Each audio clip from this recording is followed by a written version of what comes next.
सावित्रीबाई फुले शिक्षण प्रसारक मंडळ संचलित शांतिनिकेतन प्राथमिक शाळा, सातारा परिसर, औरंगाबाद येथील सहशिक्षक मी M.A. महाजन.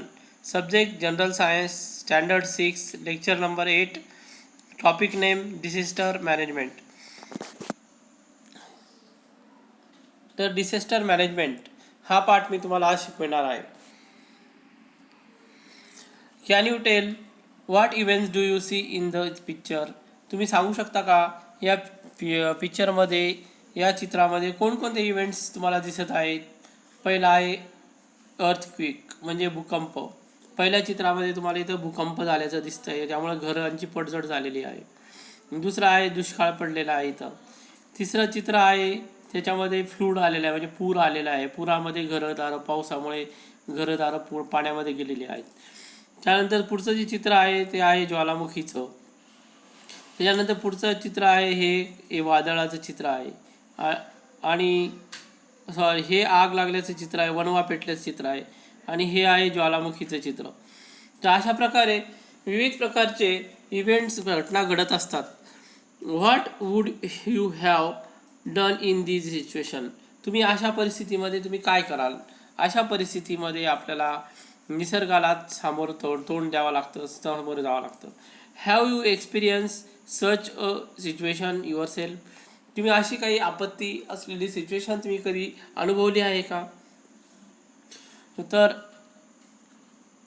कदाचित तुम्ही एखादी आपत्ती अशी अनुभवली असेल किंवा नसेल, परंतु सध्या आपण कोरोनाची परिस्थिती अनुभवत आहोत, ती पण एक आपत्तीच आहे.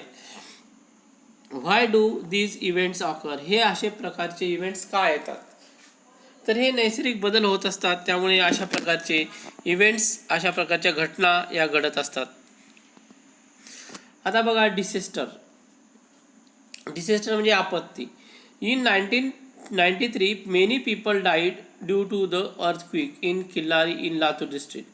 लातूर डिस्ट्रिक्टमध्ये किल्लारी या गावामध्ये 1993 या वर्षी भरपूर माणसे मरण पावली. भूकंपामुळे भरपूर माणसे मरण पावली. Even today people of Mumbai shudder at memory of July 2005 when many people have lost their lives in the deluge caused by heavy rains. तर 2005 साली, जुलै 2005 साली मुंबईला खूप पाऊस झाला आणि पावसामुळे भरपूर लोक मरण पावले. त्यामुळे अशा प्रकारची आपत्तीसुद्धा मुंबईला आलेली आहे. तर in July 2014, the whole village of Malin in Ambegaon Taluka of Pune district was destroyed in matter of minutes due to landslide. Many got buried under the shape of soil and stone and lost their lives. तर जुलै 2014 म्हणजे 2014 पुणे जिल्ह्यामध्ये माळीण या गावावर अचानक landslide झालं, म्हणजे जमिनीचं भूस्खलन झालं. जमीन वरतून खाली पडली आणि डोंगराच्या पायथ्याशी असलेलं माळीण गाव हे पूर्ण जमीनदोस्त झालं. त्यामुळे भरपूर माणसे मरण पावली आणि अशा प्रकारची आपत्ती ही अचानक आलेली होती. त्यानंतर पुढची आपत्ती. In November 2015 many people died due to the flooding cause by heavy rains in Tamil Nadu. नंतर नोव्हेंबर 2015 तामिळनाडूमध्ये खूप पूर आला आणि पुरामध्ये खूप तिथं नुकसान झालं आणि बरेच माणसं मरण पावली. तर अशा प्रकारच्या या आपत्ती, तुम्हाला पहिली आपत्ती सांगितलेली आहे किल्लारीची, मग दुसरी आपत्ती सांगितलेली मुंबईची, त्यानंतरची आपत्ती आहे माळीणगावची आणि त्यानंतर आहे तामिळनाडूमधली आपत्ती. अशा प्रकारच्या विविध आपत्ती, अशा प्रकारचे विविध डिसेस्टर्स हे येत असतात आणि हे डिसेस्टर येत असतात आणि बरेच नुकसान करून जात असतात. आता आपल्याला डिसेस्टर म्हणजे काय? A sudden event that causes large scale damage to life, property and society, social aspect of nation or society is called disasters. म्हणजे अचानकपणे एखादी घडणारी घटना की जिच्यामुळं माणसाचं आयुष्य, प्रॉपर्टी आणि सोशल ॲस्पेक्ट हा घडून येतो, त्याला म्हणतात डिसेस्टर. त्यानंतर use your brain power. What disaster can occur in school or on the way to school. तर तुमच्या शाळेमध्ये किंवा तुम्ही शाळेमध्ये जात असताना रस्त्यामध्ये कोणते डिसिस्टर, कोणती आपत्ती घडू शकते हे तुम्ही सांगू शकता. तर आपल्याला माहिती शाळेमध्ये शॉर्ट सर्किटमुळे आग लागणे किंवा इमारत घसरणे, इमारत पडणे खाली किंवा काही नुकसान होणे, त्याप्रमाणे रस्त्याने येताना एखादं झाड रस्त्यामध्ये पडणे, अशा विविध प्रकारच्या आपत्ती, अशा विविध प्रकारचे डिसेस्टर्स घडून येतात. According to you what can be done to deal with such disaster. मग असे डिसेस्टर जे, अशी आपत्ती जी आहे, या आपत्तीशी आपल्याला तोंड देण्यासाठी आपल्याला काय करता येईल. तर अशा आपत्तीशी आपल्याला तोंड देण्यासाठी, अशा आपत्तीसोबत आपल्याला फेस करण्यासाठी आपल्याला काळजी घेणं आवश्यक आहे की ही घटना घडण्याच्या अगोदर आपण त्याच्याविषयी तर काळजी घेता आली पाहिजे. जर आपण पूर्व काळजी घेतली, पूर्वतयारी ठेवली आपत्ती घडण्याच्या अगोदर, तर आपल्याला आपत्तीमुळे होणार नुकसान टाळता येईल. आता बघा, how and why do the following disaster occur. Floods due to heavy rains. हा कशामुळे येतो फ्लूड्स? हेवी रेन्स म्हणजे खूप पाऊस पडतो त्यामुळे फ्लूड येतो, पूर येतो, महापूर येतो. All earthquake, lightning, volcanic eruption etcetera.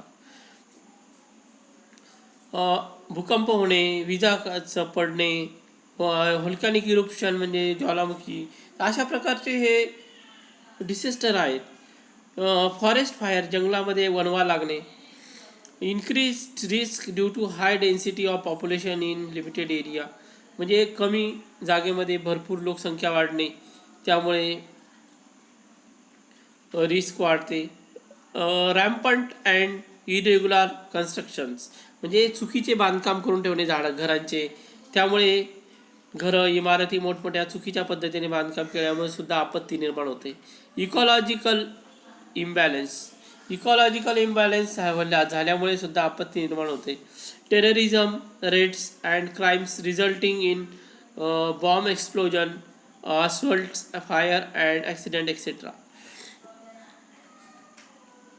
तर टेररिझम म्हणजे अतिरेकी वगैरे यांच्यामुळे होणारे बॉम्बस्फोट, त्याच्यानंतर काही आग, ॲक्सिडेंट होणे, रस्त्यामध्ये ॲक्सिडेंट होणे मोठमोठे, यामुळे सुद्धा आपल्याला डिसेस्टर्स आढळून येतात. यामुळे आपल्याला आपत्ती झाल्याची दिसून येते. Disaster are of two main kinds, man made and natural. Disaster हे दोन प्रकारचे आहे, एक आहे मानवनिर्मित, दुसरा आहे नैसर्गिक. तर classify the following disaster as man made and natural. आता खाली दिलेले डिसेस्टर आहे मॅन मेड आणि नॅचरल, याच्यामध्ये वर्गीकरण करायचं आहे, क्लासिफिकेशन करायचं आहे. म्हणजे मॅनमेड म्हणजे मानवनिर्मित, तर नॅचरल म्हणजे निसर्गाकडून होणारी आपत्ती. Fire, earthquake.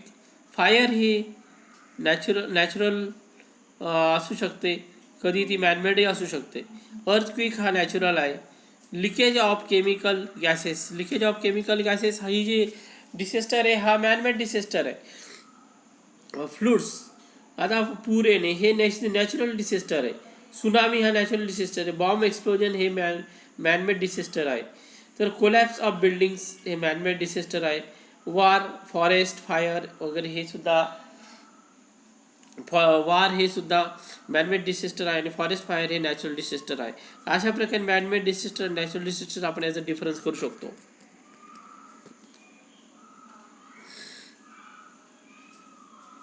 Earthquakes, movement in the interior of the earth release tremendous amount of energy.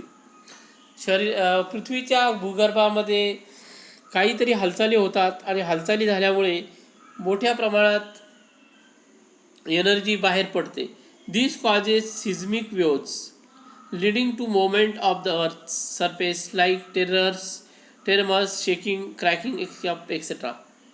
म्हणजे सिझमिक वेव्स तयार झाल्यामुळे भूगर्भामध्ये हालचाली झाल्या पृथ्वीच्या की सिझमिक वेव्स तयार होतात आणि त्या सिझमिक वेव्स तयार झाल्यामुळे ट्रिमंडस शेकिंग आणि क्रॅकिंग होतं, म्हणजे जमीन फाटते, जमीन हादरते, अशा प्रकारचे प्रकार घडतात.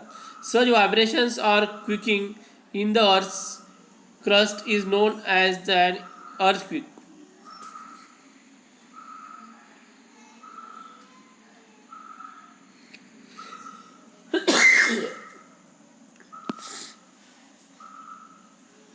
Such vibrations or quaking in the earth crust is known as म्हणजे अशा प्रकारचे जे व्हायब्रेशन्स होतात क्विकिंग जे होतात तर यावेळेलाच आपण भूकंप असं म्हणतो. It is believed that besides other causes man made causes like mining and construction of big dam can also leads to earthquake. म्हणजे माणसाने केलेले काही कृती जशा मोठमोठे डॅम्स बांधून ठेवणे, धरणं बांधून ठेवणे, त्याप्रमाणे काही जमिनीमध्ये खाणी खणणे, माइन्स खणणे आणि खाणी खणल्यामुळे जमिनीच्या भूगर्भामध्ये मोठे मोठे गड्डे निर्माण होतात, मोठे मोठे भुयार निर्माण होतात आणि त्यामुळे अर्थक्विक भूकंप उद्भवतात. Effect of earthquake. आता अर्थक्विकमुळे होणारे परिणाम कोणते? Destruction of infrastructure that is building, bridges, roads, railway tracks etcetera. जर भूकंप झाला तर मोठमोठे पूल तुटतात, रोड खराब होतात, रस्ते खराब होतात, रेल्वे ट्रॅक तुटतात. तर अशा प्रकारच्या इफेक्ट्स परिणाम आपल्याला भोगावेला दिसून येतात. Change in the direction of the flow of reverse. म्हणजे जे नदी वाहण्याची जी दिशा आहे ती दिशा बदलून जाते. Huge loss of life and property. खूप मानव आयुष्याची खरा नासाडी होते. त्यानंतर भरपूर प्रॉपर्टी नुकसान पावते. तर अशा प्रकारे इफेक्ट अर्थक्वेकमुळे आपल्याला अनेक प्रकारचे इफेक्ट परिणाम भोगावे लागतात. आता आहे पुढचा प्रकार फ्लूड. आता फ्लूड हा सुद्धा एक डिसेस्टरच आहे, हे एक आपत्तीच आहे. फ्लूड म्हणजे पूर येणे. आता आपण बघतो की जेव्हा पूर येतो त्यावेळेस गावं पाण्याखाली डुबतात. तर अशा प्रकारचे आपत्ती आपल्याला दिसून येते. A frequently occurring natural disaster in all parts of world is flood. तर सध्या आपल्याला दिसून येणारी जी आपत्ती आहे ती म्हणजे फ्लूड आहे, की जगाच्या प्रत्येक भागामध्ये महापूर येणे आणि महापूर आल्यामुळे नुकसान होणे ही एक मोठी आपत्ती आहे. Due to excessive rains in the same place a river overflows its banks causing a flood. तर खूप पाऊस पडल्यामुळे, एक्सेसिव्ह पाऊस पडल्यामुळे, जास्तीचा पाऊस पडल्यामुळे रिव्हर ओव्हरफ्लो होते. रिव्हरच्या वरतून म्हणजे नदी पूर्ण तुडुंब भरून त्याच्या वरतून पाणी व्हायला लागतं.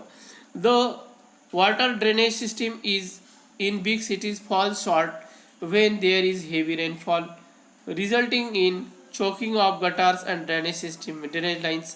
तर मोठ्या मोठ्या शहरामध्ये जी ड्रेनेज सिस्टीम असते बनवलेली, ती ड्रेनेज सिस्टीम आपल्याला तुटवडे पडते, कमतरता भासते आणि त्याच्यामुळे गटारा पूर्ण भरून जातात आणि गटाराच्या वरतून पाणी वाहायला लागतं.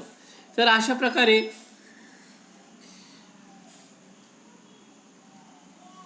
आपल्याला आपत्ती आल्याचं दिसून येतं मोठ्या मोठ्या शहरांमध्ये.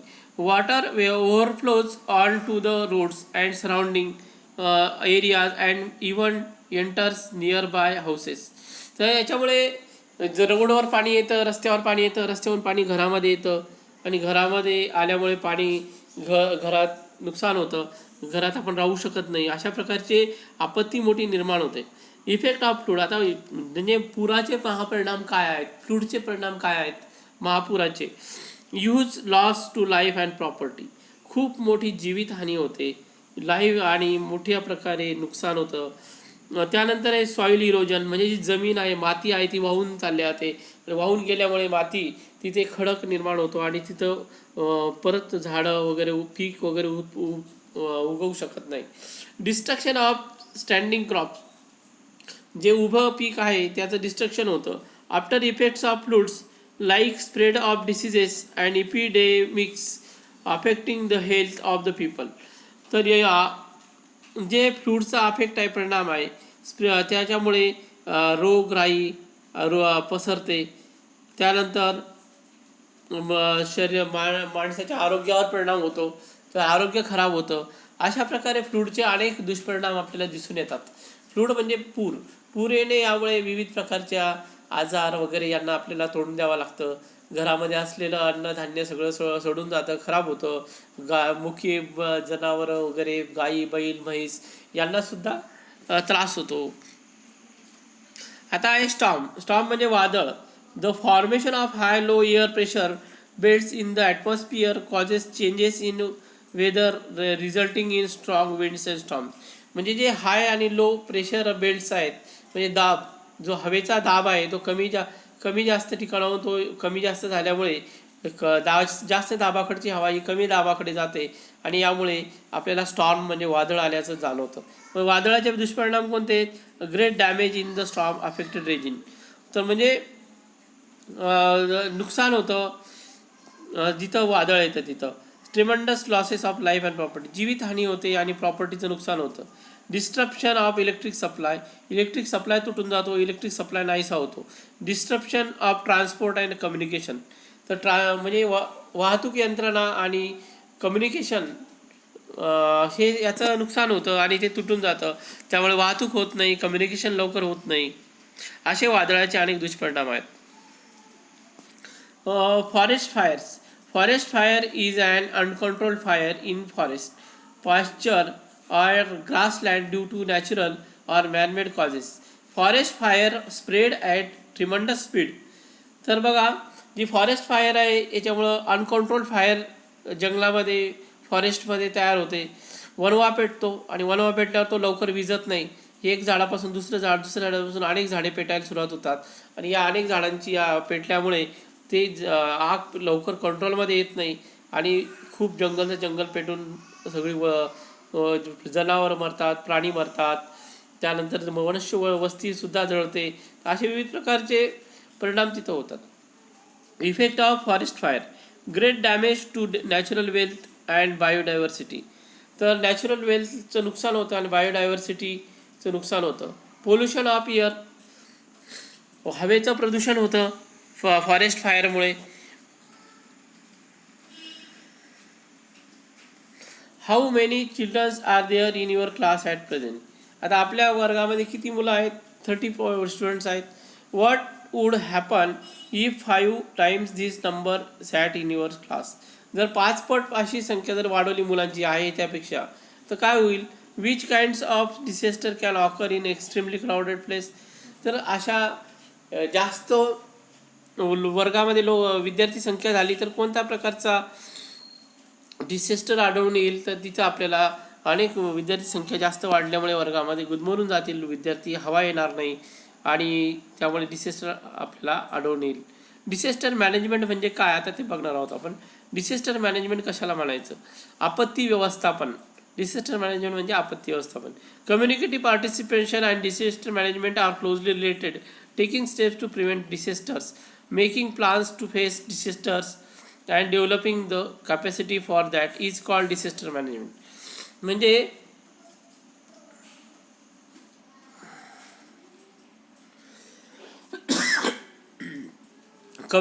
Community participations and disaster management are closely related. म्हणजे डिसेस्टर मॅनेजमेंट आणि कम्युनिटी पार्टिसिपंट्स हे एकमेकाशी जवळचं नातं आहे. तर आपण आपत्ती होऊ नये म्हणून यासाठी अगोदरच योजना आखून ठेवणे आणि आपत्ती आलीच तर त्यासाठी कोणती योजना आखली तर ती पण तयारी करून ठेवणे, याला आपण डिसेस्टर मॅनेजमेंट म्हणतो. To prevent or produce damage cause by natural or manmade disaster, emergency planning and management is required. तर आपल्याला नुकसान कमी होण्यासाठी जर नॅचरल किंवा मॅनमेड डिसेस्टर जर आला तर आपल्याला त्याचं नुकसान कमी व्हावं यासाठी आपण अगोदरच प्लॅनिंग आणि मॅनेजमेंट करून ठेवणं आवश्यक आहे. त्यालाच आपण डिसेस्टर मॅनेजमेंट म्हणतो.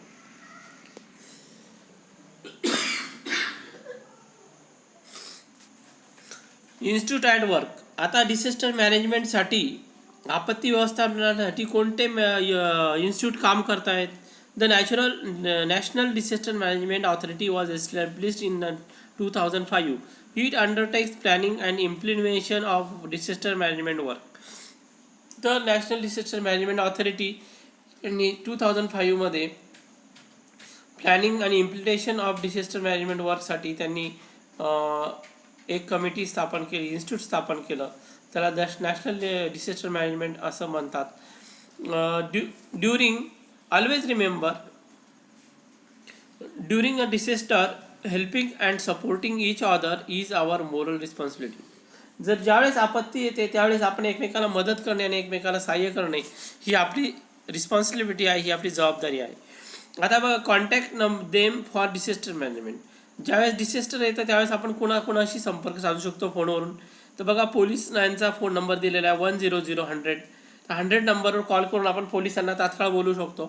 त्यानंतर फायर ब्रिगेड, जर आग लागली तर 101 हा नंबर दाबायचा आणि हा 101 नंबर दाबला की त्यावरून आपल्याला फायर ब्रिगेडची गाडी लगेच त्यांच्याशी संपर्क होतो आणि आपण त्यांना बोलवू शकतो आग लागली तर. ॲम्ब्युलन्स, काही जर तात्काळ सुविधा लागत असेल तर घरामध्ये कोणी आजारी पडलं, काही आजार झाला असेल, त्याला 102 नंबर दाबून 102 नंबर दाबून आपण ॲम्ब्युलन्स बोलवू शकतो. डिसेस्टर मॅनेजमेंट सेल, जर कधी आपत्ती व्यवस्थापन विभागाशी संपर्क साधायचा असेल तर 108 हा म्हणजे 108 नंबर दाबून आपण आपत्ती व्यवस्थापन विभागाशी संपर्क साधू शकतो. आता इथे हा चॅप्टर संपलेला आहे.